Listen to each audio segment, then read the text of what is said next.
Hello, जय हिंद, नमस्कार, वंदे मातरम। साथियों, कैसे हैं आप सभी लोग? आई होप आप सभी लोग अच्छे होंगे और आप सभी लोग को एकदम बेहतरीन तरीके से अपनी तैयारी कर रहे होंगे। जैसा कि आप सभी लोग को पता है कि कल आपका प्रैक्टिस फिट नंबर 7 हुआ था। कौन सा प्रैक्टिस फिट नंबर 7 हुआ था? और आज आपका प्रैक्टिस फिट नंबर 8 होने जा रहा है। कौन सा प्रैक्टिस फिट नंबर 8 होने जा रहा है? और आप सभी लोग को ये भी पता होगा कि क्लास किस किस की चीज़ लिए चलते, जहाँ पर लिखा हुआ है कि army, GD, tradesman, WMP, navy, MR व टी आर्मी के लिए ये क्लास चलती है। और टी आर्मी के समय फिजिकल भी स्टार्ट है, तो फिजिकल के साथ साथ अगर आप अभी से रिटर्न की तैयारी करेंगे तो आप बहुत अच्छा परफॉर्म कर सकते हैं, क्योंकि यहाँ पर जो होते हैं सब एकदम एग्जाम ओरिएंटेड क्वेश्चन होते हैं। टी आर्मी का सिलेबस देख के ही आपको एकदम पूरा टारगेट करके 2025 को आपको क्लास कराया जा रहा है। तो चलो चलते हैं, आज को हम अपनी क्लास को और आपको ले चलते हैं जहाँ पर दिखाते हैं। ये देखिए, ये हमारा थंबनेल लगा हुआ है, ऐसे इस तरह रहता है। और यहाँ पर आप मुझे भी देख सकते हैं, क्या लिखा हुआ है?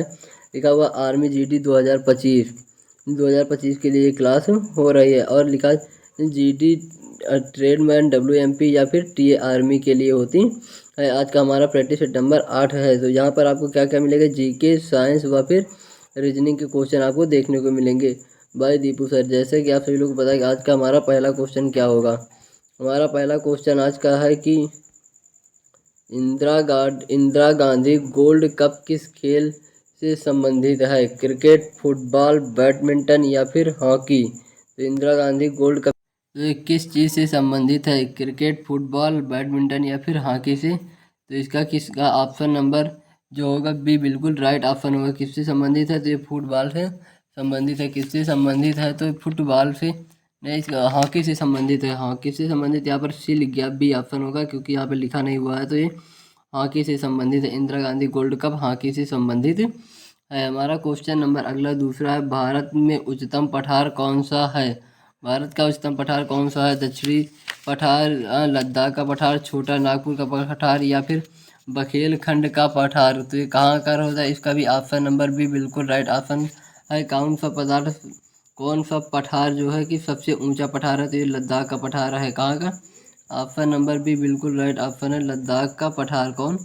लद्दाख का पठार। यहाँ पे लद्दाख का पठार है, ये बिल्कुल राइट ऑप्शन है।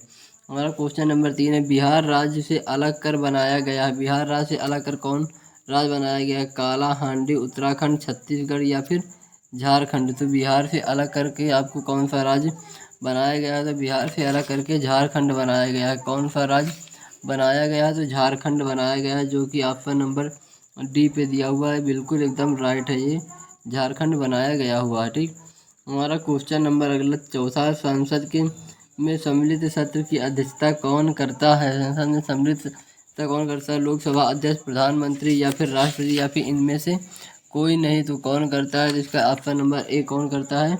तो इसका लोकसभा अध्यक्ष ही करेगा, क्योंकि यह संसद की बात हो रही है।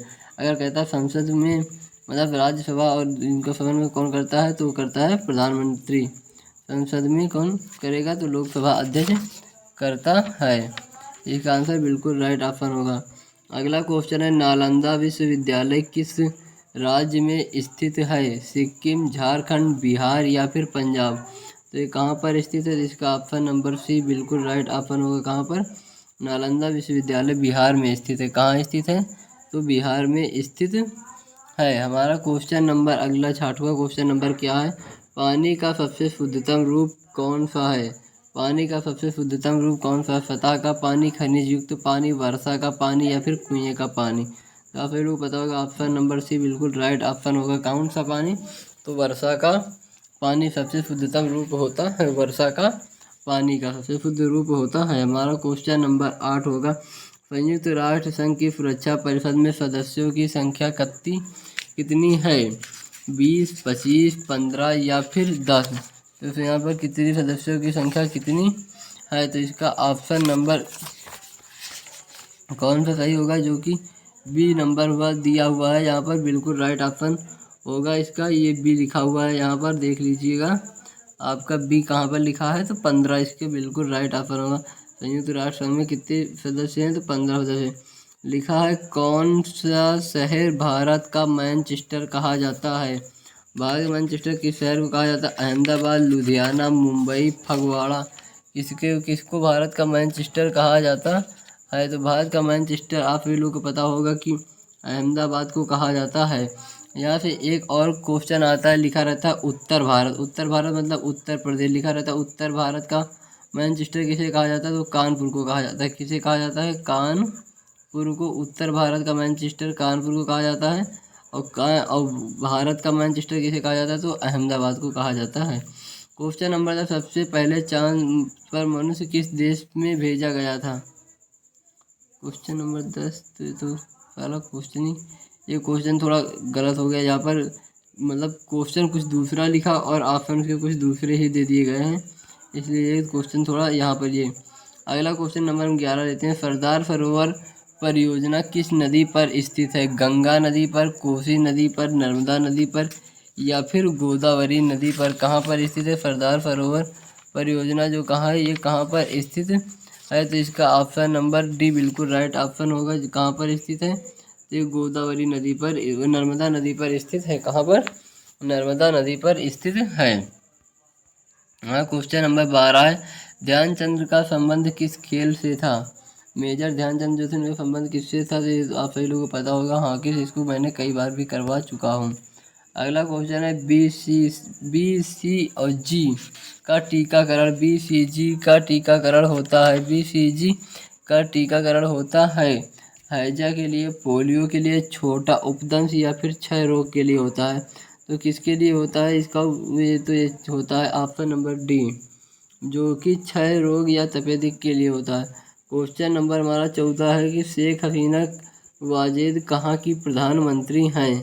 इजराइल की, श्रीलंका की, इंग्लैंड की या फिर बांग्लादेश की? तो कहाँ की हैं? ये तो आप सभी लोगों को पता होगा कहाँ की हैं, बांग्लादेश की हैं। कहाँ की हैं? बांग्लादेश की ये प्रधानमंत्री हैं, जो कि बिल्कुल राइट ऑप्शन डी नंबर पर लिखा। हमारा क्वेश्चन नंबर 15, निम्नलिखित में से किस भारतीय राज्य में रेलवे स्टेशन नहीं है? वह कौन सा भारतीय राज्य है जहाँ पर एक भी रेलवे स्टेशन नहीं है? सिक्किम,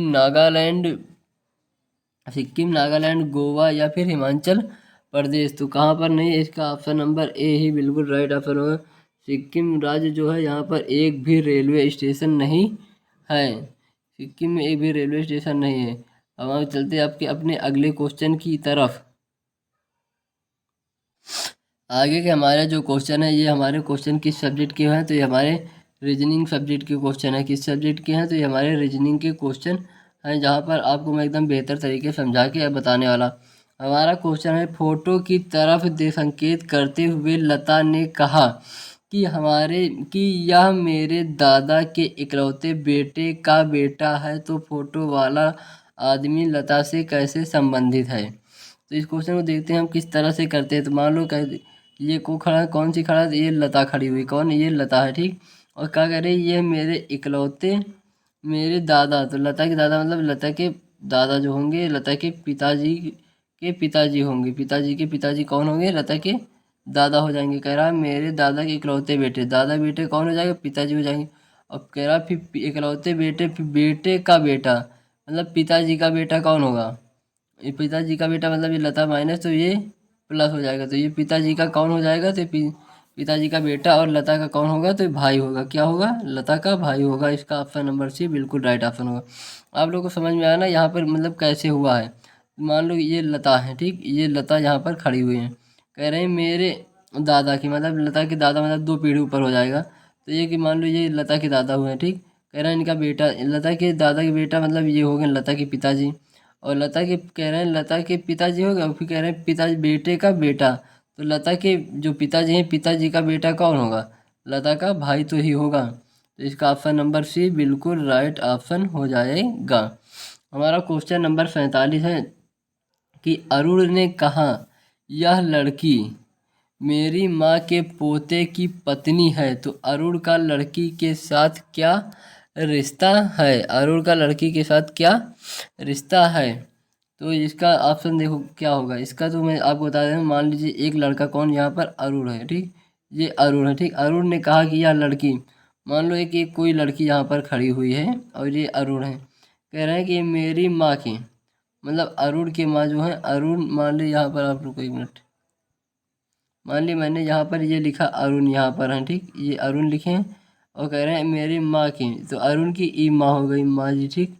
अरुण की माँ कह रहे हैं मेरे माँ के पोते, मतलब पोते के अरुण के अपनी माँ के बेटे हो गए, इनका बेटा खुद ये एक इनका कोई एक बेटा होगा अरुण का, जो कि इनकी माता जी का इनका इनका यहाँ पर ये पोता होगा, ठीक, ये पोता होगा और इनका अरुण का बेटा होगा। पोते की पत्नी मतलब वगैरह इनकी, ये देखो ये पत्नी, जो पत्नी है इनका माइनस से लिखते हैं पत्नी, तो लिखा अरुण का लड़की के साथ क्या रिश्ता है, तो लड़की के वाला ये वाला हमेशा छोड़ दिया जाता है, तो कह रहा लड़की के मतलब ये जो लड़की है इसका अरुण से क्या संबंध है। तो देखो लड़की जो है यहाँ पर इनकी पत्नी है, तो ये जो पत्नी इनके बेटे की पत्नी, तो कौन होंगे, ये ससुर होंगे, क्या होंगे, ये ससुर हो जाएंगे। इसका ऑप्शन नंबर डी बिल्कुल राइट ऑप्शन होगा। एक अरुण का कौन होंगे उसके, तो अरुण के ससुर हो जाएंगे। अगला क्वेश्चन हमारा देखो 48 नंबर क्वेश्चन लिखा हुआ है कि कितने एक हैं जिनके आगे 9 और पीछे 6 आ रहा है। तो मान लीजिए कोई एक है, यहाँ पर मैंने एक लिख दिया, ठीक, इनके आगे आगे 9 मतलब यहाँ पर, और पीछे मतलब ये 6 आ रहा है। तो ऐसे कितने 9 यहाँ पर हैं जो आप देख सकते हैं। तो 916 एक यहाँ पर आप पहले देखिए, एक ये लिखा है आगे 9 और पीछे 6, एक लिखा है यहाँ पर।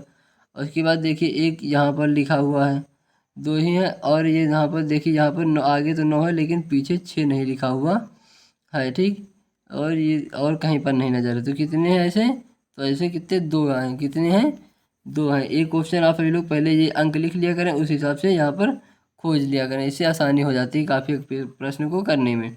अगला क्वेश्चन हमारा जो कि दिया हुआ है, निम्नलिखित प्रश्न में दिए गए विकल्पों में से विषम शब्द को चुनिए।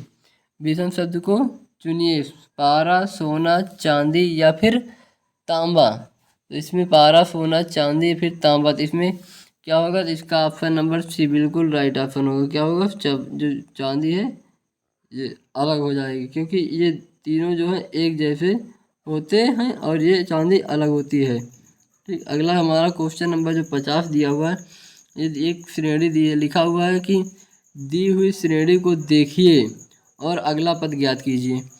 तो हमारा 31 से 29 हो रहा, 29 से 24 हो रहा, 24 से 22, 22 से 17, 17 से क्या होगा।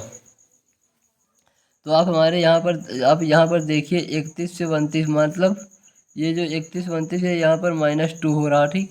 29 से अगर हम 24 पे जा रहे हैं तो यहाँ पर कितना हो रहा, -5 हो रहा। अगर 24 से हम यहाँ पर जा रहे हैं तो यहाँ पर -2 हो रहा। और 22 से अगर हम 17 पे जा रहे हैं तो यहाँ कितना -5 हो रहा। तो 17 में अगर हम -2 करेंगे तो यहाँ पर कितना होगा, यहाँ पर 15 आ जाएगा, कितना आएगा, 15 आएगा। और यहाँ पर हमारा 15 ऑप्शन नंबर ए में दिया हुआ, जो कि बिल्कुल राइट ऑप्शन है, ठीक।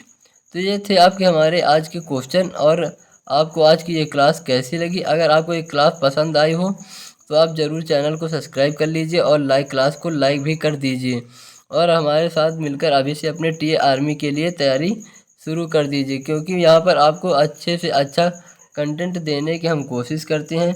जैसा कि एकदम आर्मी में ओरिजिनल पेपर, जिस तरह का पेपर आपको आर्मी में आता है, हम सेम उसी तरह का एकदम ओरिजिनल क्वेश्चन यहाँ पर लाने की कोशिश करते हैं। अगर आप सभी लोग को हमारे द्वारा लाए गए कंटेंट पसंद आता है तो आप सभी लोग को क्लास को लाइक, शेयर व सब्सक्राइब जरूर करें। मिलते हैं कल आपको अपने अगले प्रैक्टिस सेट नंबर कौन से में, 9 में, ठीक। आज का ये प्रैक्टिस सेट नंबर कौन है, तो ये आज का 8वां प्रैक्टिस सेट नंबर है। अगर आपको इसकी PDF चाहिए तो आप हमारे टेलीग्राम चैनल को ज्वाइन कर सकते हैं, जिसका लिंक मैंने नीचे डिस्क्रिप्शन में दे दिया है। और नहीं तो आप टेलीग्राम पर जाएंगे, वहाँ सर्च करेंगे दीपू डिफेंस कैरियर, तो आ जाएगी। इतनी जल्दी तभी नहीं आए क्योंकि वहाँ पर भी बहुत कम सारे सब्सक्राइबर हैं। तो मिलते हैं कल आपको अपनी अगले प्रैक्टिस सेट में, तब तक के लिए जय हिंद, वंदे मातरम।